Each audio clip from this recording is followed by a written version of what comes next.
گندم گندم گندم بوس میخوام.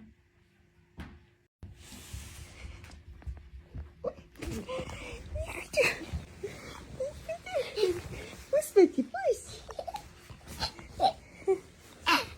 اینو اگه خوشمزه است برات بخرم.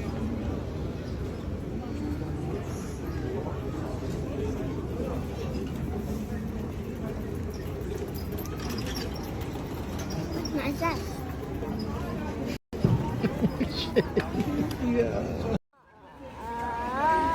مردی کجا؟ اومدم شهرستان.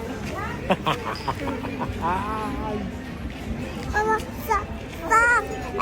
من رئیستم. تو رئیس همی؟ هاپو خوشگله سفیده کابی نخوابیده.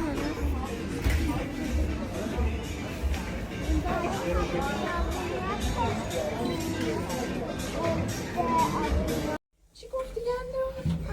خوش به حالت که منو داری. چی؟ خوش به حالت که منو داری. خوش به حالم که تو رو دارم. مگه چی کار کردی برام؟ مگه چی کار کردی تو برام؟ نازداری میکنی؟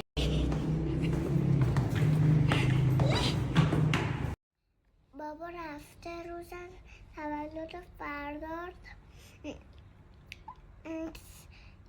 کادو تو بخره. کادو طلاه.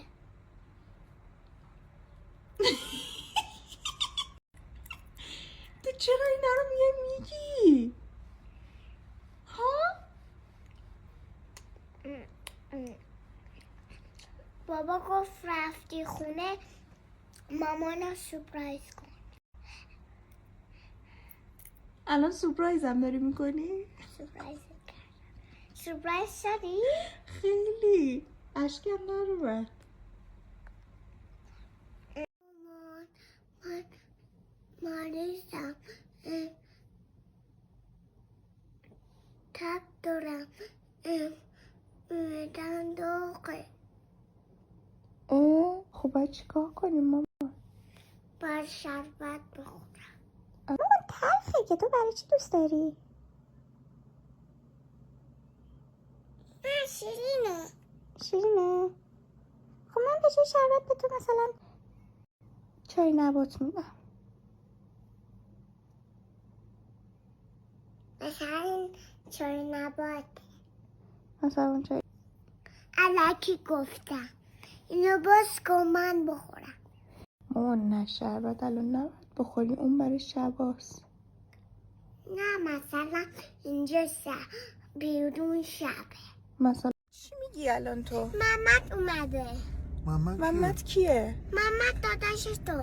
دایی محمدو میگی؟ کجا اومده؟ اومده تولد تو. به حساب حرکت زدی برام؟ حرکتی چی؟ چی داری میگی گندم؟ محمد اومده دیگه ولم کنید. بهزاد راستشو بگو. داستان چیه؟ دوباره لود داد. چی میگی تو گندم؟ من ندادم. خودم بهشون زنگ زدم گفتم بیاین. بهزاد دوباره گند زد تو برنامه. چیه برداشتی پوشیدی گندم؟ ها؟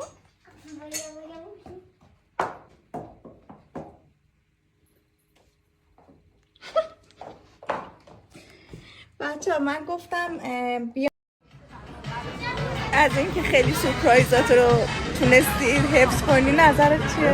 نه خداییش آره خداییش خیلی آره قشنگ لومون داد ولی بازم من نه اوکی عالی بود آره من خداییش تو آخرش شد خیلی به حالت عمه گلاره جیمز باندی دایی محمد زندهی جمعش کرد خلاصه.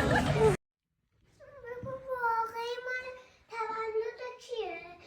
این مال توی نکنی نمیکنم. واقعی مال تو. واقعی خب مال تو دیگه مامان.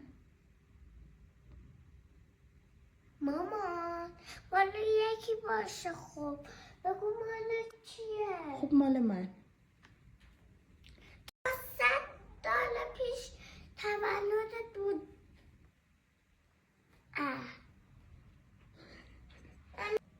مامان. مامان این مال کیه؟ این مال من باشه. الان بگو 100 روز دیگه خیلی زیاده. 100 روز دیگه خیلی زیاده. آره، خب بعد تولد جفتمون باشه.